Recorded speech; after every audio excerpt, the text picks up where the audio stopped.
আজকে আপনাদের সাথে আমি 10টা পয়েন্ট শেয়ার করতে চাই, যে 10টা পয়েন্টের উপরে যদি আমরা নজর রাখি, ইনশাআল্লাহ তাআলা আশা করা যায় যে আমরা আমাদের রমাদান মাসটাকে সবচেয়ে সেরাভাবে উপভোগ করতে পারবো ইনশাআল্লাহ তাআলা। সর্বপ্রথম একটা হাদিস আমি আপনাদেরকে স্মরণ করাতে চাই। হাদিসটা বিশুদ্ধ সনদে অনেক কিতাবে এসেছে। নবী করিম সাল্লাল্লাহু আলাইহি ওয়াসাল্লাম একদিন মিম্বরের উপরে উঠলেন। প্রথম সিঁড়িতে উঠে তিনি বললেন আমিন, দ্বিতীয় সিঁড়িতে উঠে বললেন আমিন, এবং তৃতীয় সিঁড়িতে উঠে বললেন আমিন। সাহাবায়ে কেরাম জিজ্ঞাসা করলেন যে আপনি আমিন কেন বললেন প্রত্যেক সিঁড়িতে? নবী করিম সাল্লাল্লাহু আলাইহি ওয়াসাল্লাম বলছেন, যখন আমি প্রথম সিঁড়িতে ছিলাম তখন জিবরাইল আলাইহিস সালাম এসেছিলেন এবং আমাকে বলেছেন, ধ্বংস হয়ে যাক সেই ব্যক্তি যে ব্যক্তি তার বৃদ্ধ পিতামাতাকে পেয়েছে কিন্তু তাদের সেবা যত্ন করে জান্নাত লাভ করতে পারে নাই। নবীজি বলেছেন আমিন।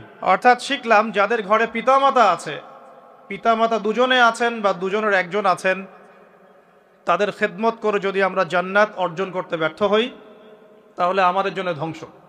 আমরা কি এটা চাবো? আল্লাহ পাক আমাদের সবাইকে পিতামাতার হক আদায় করার তৌফিক দান করুন।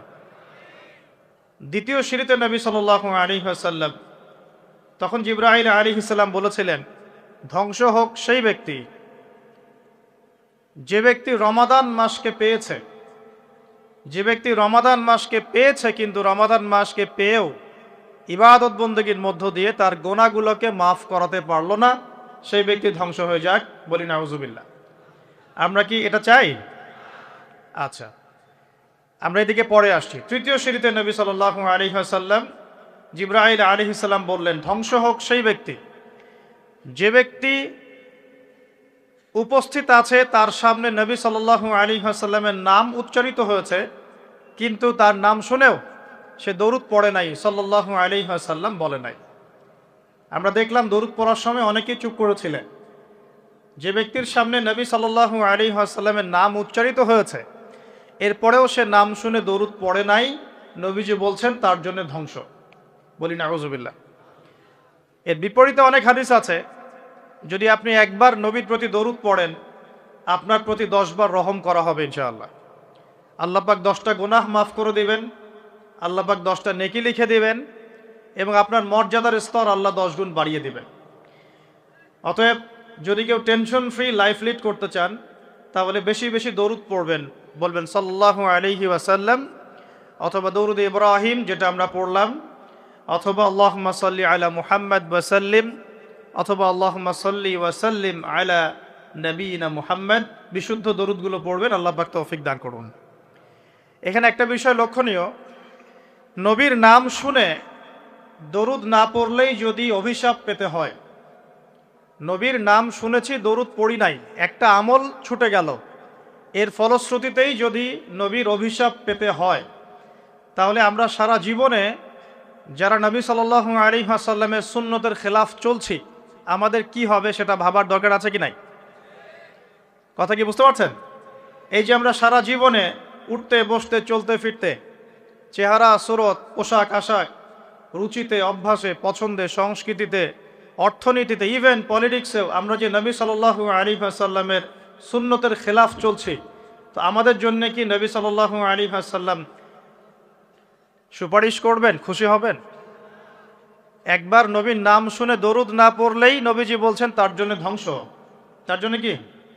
আর সারা জীবন যারা নবীর সুন্নতের খেলাফ চলছে তাদের কি হবে বলার অপেক্ষা আছে? কি কি কাজ করলে আশা করা যায় যে আপনি নূর এবং বাসিরা পাবেন? আশা করা যায়। তার মধ্যে 1 নম্বর কাজ হচ্ছে নিজের অন্তরটাকে আগে কলুষিত মুক্ত করা। মানে অন্তরের মধ্যে কারো প্রতি হিংসা, বিদ্বেষ, রিয়া, অহংকার রাখা যাবে। অন্তর হবে একদম নিট অ্যান্ড ক্লিন। সবার কল্যাণকামী হবেন, সবার ভালো চাবেন, সবাইকে ভাই মনে করবেন। পারা যাবে ইনশাআল্লাহ? বরং মনে করবেন এই দুনিয়াতে সবচেয়ে পাপী মানুষ আপনি, বাকি সবাই ভালো। এই দুনিয়াতে সবচেয়ে খারাপ মানুষকে আমি নিজেই, বাকি সবাই ভালো। নিজের গুনাহ নিয়ে, নিজের আমল নামা নিয়ে ব্যস্ত থাকতে হবে। 2 নাম্বার, বেশি থেকে বেশি নামাজের সাথে নফল নামাজ, স্পেশালি তাহাজ্জুদ। এই সময় আল্লাহর পক্ষ থেকে কিন্তু আল্লাহর রহমত নেমে আসে। এই সময় যারা জাগতে পারে, যারা আলো জেলে রাত জাগতে পারে, তারা অন্যের কলবে আলো জ্বলার কাজ করবে ইনশাআল্লাহ। কথা কি ভারী মনে হচ্ছে? না, বলছি যে জাগতে হবে রাত, আলো জেলে রেখে উৎসবের উৎসাহে, একটা কথা আছে না, ওই যে আমাদের সেকুলার যে কমিউনিটিগুলো আছে ওদের সাংস্কৃতিক ডিপার্টমেন্টে এই কথাগুলো আলোচিত হয়। তারা বলে যে রাত জাগতে হবে উৎসবের উৎসাহে। আমরাও ইনশাআল্লাহ কোরআন এবং সুন্নাহ নিয়ে রাত জাগবো ইনশাআল্লাহ। পারবো তো ইনশাআল্লাহ। 3 নাম্বার, দান সদকা বেশি বেশি করবে। জিকির, আল্লাহ পাকের জিকির বাড়াতে হবে। কি করতে হবে? আল্লাহর জিকির 24 ঘন্টা চলতে থাকবে। অহেতুক কথা এবং কাজ বন্ধ করবে। অহেতুক কথা কাজ বন্ধ। এই যে আমরা এখন অনলাইনের যুগে প্রচুর অহেতুক কথার কাজ করি, যে কথায় কোনো কাজ নাই, যে মানে কাজেও কোনো কাজ নাই, সেগুলো করতে থাকি আমরা। আল্লাহ পাক আমাদেরকে অহেতুক কথা এবং কাজ থেকে হেফাজত করুন বলি আমি। আত্মশুদ্ধি বলছি ভাই, আত্মশুদ্ধি অর্জন করা, আল্লাহর নূর পাওয়ার জন্য আমাকে আপনাকে প্রথমে নিজের মনটাকে পবিত্র করতে হবে। 1, 2, আমাদেরকে সলাতের পাশাপাশি নফল সলাত বাড়াতে হবে। 3 নাম্বার, দান সাদাকা বাড়াবেন বেশি বেশি। 4 নাম্বার, আল্লাহ পাকের জিকির বাড়িয়ে দেন। আল্লাহ পাক তৌফিক দান করুন। 5 নাম্বার, কোরআন তেলাওয়াত করতে হবে প্রত্যেক দিন। প্রতিদিন কমপক্ষে 1 ঘন্টা করে কোরআন তেলাওয়াত করতে হবে। রাজি আছেন ইনশাআল্লাহ? 1 নাম্বার কি, মনের মধ্যে সমস্ত খারাপ রিপুগুলো দূর করতে হবে। পারা যাবে ইনশাআল্লাহ? 2 নাম্বার বলেছি ফরজ নামাজের পাশাপাশি বেশি বেশি নফল সালাত। 3 নাম্বার, দান সাদাকা করবেন। এর পাশাপাশি বলছি এতিমের মাথায় হাত বুলাবেন। এতিমের মাথায় হাত বুলাবেন। আত্মীয়তার সম্পর্ক বজায় রাখবেন। কার সন্তুষ্টির জন্য করবেন? আল্লাহর। কারো কাছে কিছু পাওয়ার আশায় করবেন না। আপনি যত বেশি এরকম সামাজিক কাজ করবেন আল্লাহর রহমত নেমে আসবে ইনশাআল্লাহ। 4 নাম্বার, আল্লাহর জিকির বাড়াবেন বেশি বেশি। জিকির করার জন্য আমি একটা বই সাজেস্ট করি। বইটার নাম হলো হিসনুল মুসলিম। বইটা দেখেছেন? নাম শুনেছেন? হিসনুল মুসলিম বইটা সবাই কিনবেন। এই বইটা মুখস্থ করে ফেলা চাই। পারা যাবে ইনশাআল্লাহ? এই পকেট সাইজ পাওয়া যায়, এই পকেটে রেখে দিবেন। প্রত্যেক নামাজের পরে এখান থেকে দোয়া কালামগুলো পড়বেন। পড়তে পড়তে মুখস্থ হয়ে যাবে ইনশাআল্লাহ। এগুলোর অ্যাপস আছে, প্লে স্টোরে ঢোকেন, দেখবেন এখানে হিসনুল মুসলিম অ্যাপস আছে, নামিয়ে নেন। যেখানেই যাবেন এখান থেকে দোয়াগুলো পড়বেন। পারবেন তো ইনশাআল্লাহ?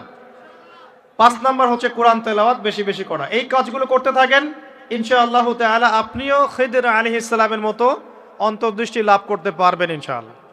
সাথে আরেকটা কাজ বলব, এটা খুব বেশি ইম্পর্টেন্ট। সেটা হলো আল্লাহওয়ালা মানুষদের সাথে থাকা, দুনিয়াদার মানুষদের সঙ্গ ত্যাগ করা। আমার কথা কি বুঝতে পারছেন? আল্লাহওয়ালা মানুষের সাথে থাকবেন, দুনিয়াদার মানুষকে এড়িয়ে চলবেন। দুনিয়াদার মানুষ কি বোঝেন? যে মানুষের চাল চলন, কথাবার্তা, ওঠা বসা সবকিছুই দুনিয়া কেন্দ্রিক। মানে এখানে আপনি দুনিয়া ছাড়া কিচ্ছু পাবেন। দুনিয়াদারদের সাথে মিশবেন কিভাবে? প্রয়োজন, যতটুকু প্রয়োজন এতটুকু, শেষ। এটা আপনার আত্মার খোরাক দিবে কারা? পরকালের খোরাক দিবে কারা? আল্লাহওয়ালা মানুষরা। আল্লাহওয়ালা মানুষদের সাথে থাকবেন, চলবেন, ইনশাআল্লাহ তাআলা আত্মশুদ্ধি অর্জন করা সহজ হবে ইনশাআল্লাহ।